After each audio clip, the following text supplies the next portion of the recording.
Praise the Lord. കർത്താവിൻ്റെ ധന്യതിരുനാമം ഈ പ്രഭാതത്തിൽ മഹിമപ്പെടുമാറാകട്ടെ. ഒരു പുതിയ പ്രഭാതം കൂടി ഉദിച്ചു വരുന്ന ഉദയസൂര്യൻ്റെ പ്രകാശത്തോടെ പ്രഭയോടെ ഒരു പുതിയ ദിവസം കൂടി ആയുസ്സോടെ ആരോഗ്യത്തോടെ ബലത്തോടെ അത്യുന്നതനായ ദൈവത്തെ സേവിക്കുവാൻ, സൃഷ്ടികർത്താവായ ദൈവത്തെ നമസ്കരിക്കുവാൻ, ആ മുമ്പാകെ തലകളെ വണക്കുവാൻ ദൈവം തന്ന നല്ല സൗഭാഗ്യത്തിന് സകല മാനവും മഹത്വവും കർത്താവിന് അർപ്പിച്ചുകൊണ്ട് ഇന്നത്തെ വേദവചന ധ്യാന ചിന്തയിലേക്ക് പ്രവേശിക്കുന്നതിന് ആധാരമായി ഒരു വേദശകലം വായിച്ചു കേൾപ്പിക്കുന്നു. 2 ദിനവൃത്താന്തങ്ങളുടെ പുസ്തകം 20-ാമത്തെ അധ്യായം അതിൻ്റെ 30-ാമത്തെ വാക്യം. 2 Chronicles chapter 20 verse 30. ഇങ്ങനെ അവൻ്റെ ദൈവം ചുറ്റും വിശ്രാമം നൽകിയതുകൊണ്ട് യെഹോശഫാത്തിന്റെ രാജ്യം സ്വസ്ഥമായിരുന്നു. വലിയൊരു ഭാഗത്തിൽ നിന്ന് എടുത്തിട്ടുള്ള ഒരു ചെറിയ പാർട്ടാണ് ഈ വാക്യം വായിച്ചു കേട്ടത്. ആ ഭാഗം ഇങ്ങനെ പറയുന്നത്: ഇങ്ങനെ അവൻ്റെ ദൈവം ചുറ്റും വിശ്രാമം നൽകിയതുകൊണ്ട് യെഹോശഫാത്തിന്റെ രാജ്യം സ്വസ്ഥമായിരുന്നു. അവൻ്റെ ദൈവം എന്ന് പറഞ്ഞ യെഹോശഫാത്തിന്റെ ദൈവം ചുറ്റും സ്വസ്ഥത നൽകുന്ന ഒരു സമയം, സ്വസ്ഥത നൽകിയതുകൊണ്ട് അവൻ്റെ രാജ്യം സ്വസ്ഥമായിരുന്നു. ദൈവം ഒരു സ്വസ്ഥത കൽപ്പിക്കുന്ന. അപ്പോൾ ഇതിനു മുമ്പ് വലിയൊരു പ്രതിസന്ധി, വലിയൊരു പെരുമഴ കഴിഞ്ഞിട്ട് ആകാശമൊക്കെ തെളിഞ്ഞു നിൽക്കുന്ന ഒരു ശാന്തത പോലെയുള്ളൊരു സാഹചര്യമാണ് ഇവിടെ പറഞ്ഞിരിക്കുന്നത്. ദൈവ സ്വസ്ഥത നൽകിയത് കൊണ്ട്. ഇത് അതിൻ്റെ 20-ാമത്തെ അധ്യായത്തിൻ്റെ 1-ാമത്തെ വാക്യം വായിക്കുമ്പോൾ അതിൻ്റെ ഭീകരത, അതിൻ്റെ ആ വലിയ സംഭവത്തിൻ്റെ ഭീകരത എത്രമാത്രം ഉണ്ടെന്ന് മനസ്സിലാക്കാൻ കഴിയും. അതിനുശേഷം മോവാബിനും അമോര്യരും അവരോടുകൂടെ മെയൂനിൽ ചിലരും യെഹോശഫാത്തിന്റെ നേരെ യുദ്ധത്തിന് വന്നു.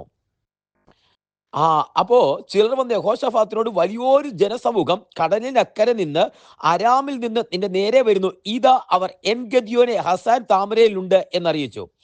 അപ്പോൾ അടുത്ത വാക്ക് കേൾക്കണം. യെഹോശഫാത്ത് ഭയപ്പെട്ടു, യഹോവയെ അന്വേഷിപ്പാൻ താല്പര്യപ്പെട്ട് യഹൂദിയിലൊക്കെയും ഒരു ഉപവാസം പ്രസിദ്ധം ചെയ്തു.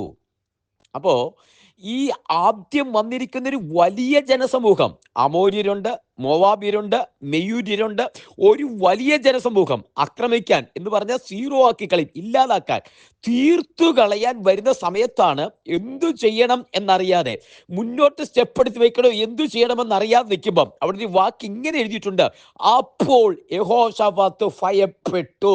ഇത് നമ്മുടെയൊക്കെയും പലരുടെയും സാഹചര്യത്തിൽ ഉണ്ടാകുന്ന ഒരു വാക്കാണ് ഭയപ്പാടെന്ന് പറയുന്നത്.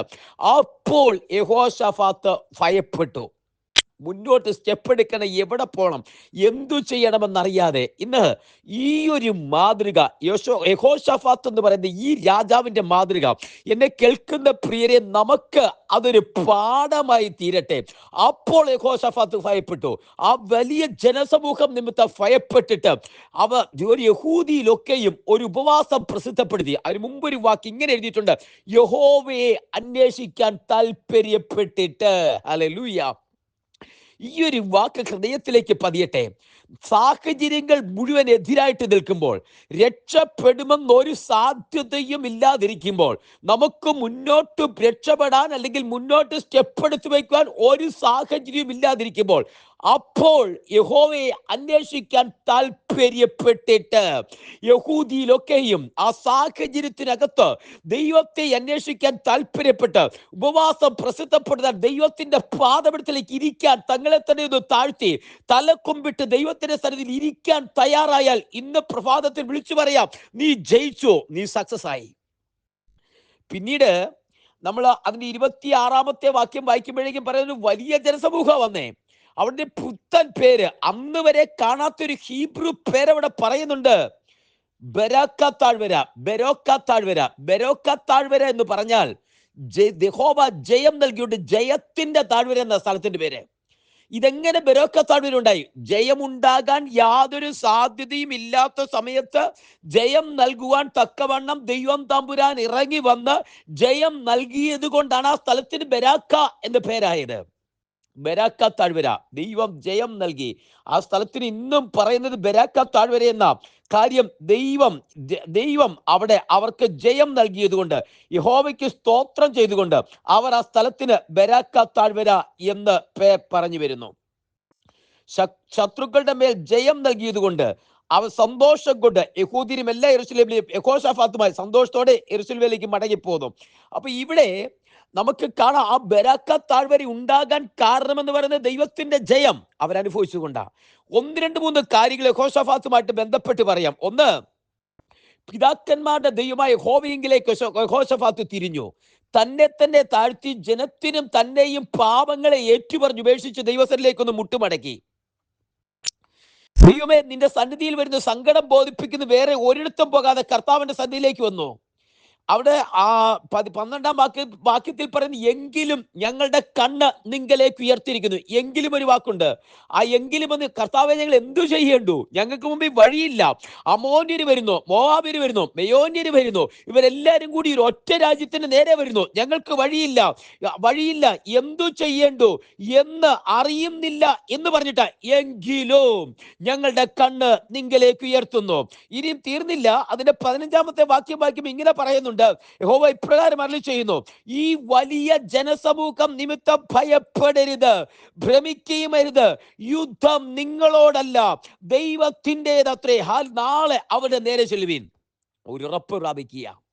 സത്യത്തിൽ യുദ്ധം ജയിച്ചത് നമ്മൾ കാണുന്നത് ബെരാക്ക താഴ്വരയില്ല. എന്നാൽ ഈ ഭാഗം വായിക്കുമ്പോൾ അങ്ങനെ തന്നെയാണ് കാണുന്നത്. എന്നാൽ അന്നേരമല്ല യുദ്ധം ജയിച്ചത്. പ്രിയനെ, ഈ സന്ദേശം കേൾക്കുമ്പോൾ, ഈ വചനം കേൾക്കുമ്പോൾ നിങ്ങളൊരു വസ്തുത മനസ്സിലാക്കണം. നമ്മൾ ചോദിക്കുക, യുദ്ധം ജയിച്ചത് എവിടെയാ? ബെരാക്ക താഴ്വരയിൽ സൈന്യവുമായിട്ട് ഏറ്റുമുട്ടിയ യുദ്ധം ജയിച്ചത്. സോർ നിവാസികളെയൊക്കെ പരാജയപ്പെടുത്തിയ അന്നേരമാണ് യുദ്ധം ജയിച്ചത്. അല്ല, അവർ തമ്മിൽ വെട്ടിയേക്കുക യുദ്ധം ജയിച്ചത്. മോവാബിരും അമോര്യരും പരസ്പരം വെട്ടിയേക്കുക യുദ്ധം ജയിച്ചത്. എപ്പോഴാ യുദ്ധം ജയിച്ചത്? ആ കൊള്ളയിട്ടതൊക്കെ എപ്പോഴാ? നമ്മുടെ ചോദ്യം അതാ. അപ്പോൾ ബെരാക്ക താഴ്വരയിൽ നിന്ന് ജയത്തോടെ സന്തോഷത്തോടെ അല്ല. യുദ്ധം ജയിച്ചത് എവിടെ വെച്ചാന്നറിയാമോ?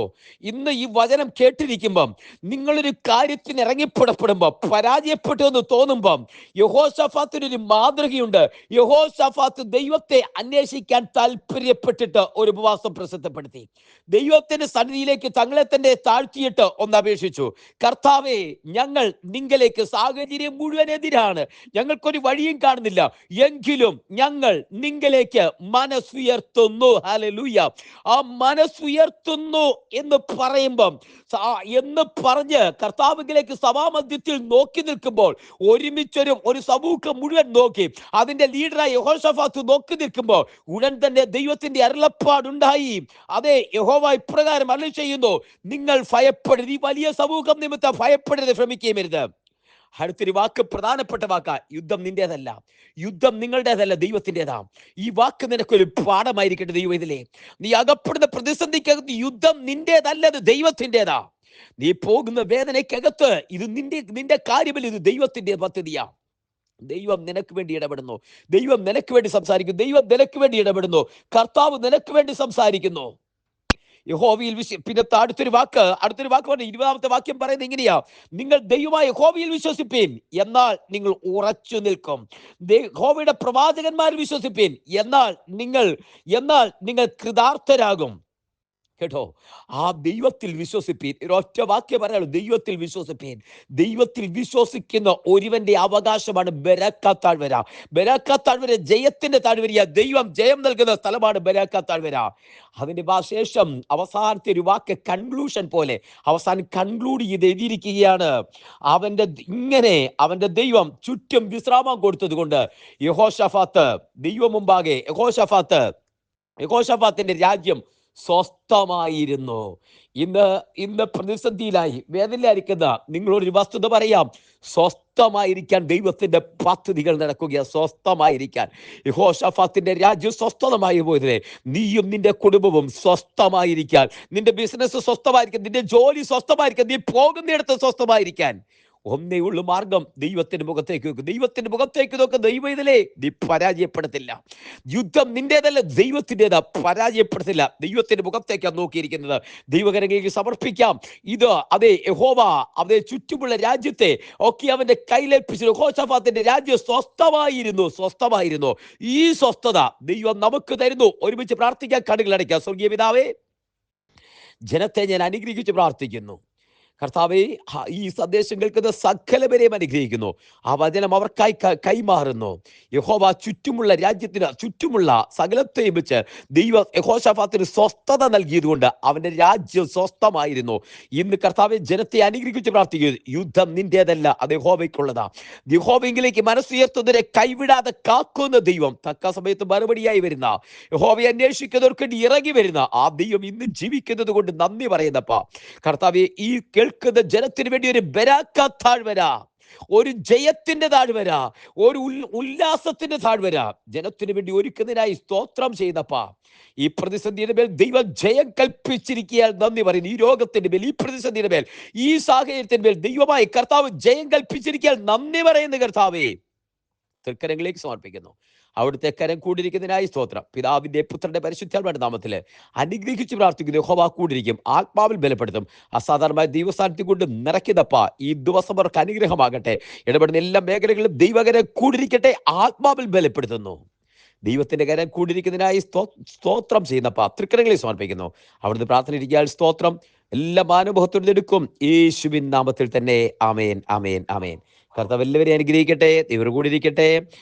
നാളെ നമുക്ക് വീണ്ടും കാണാം. അതുവരെ കർത്താവിന്റെ ചെറുകടിയിൽ നമ്മളെ മറക്കട്ടെ. God bless you all. Thank U.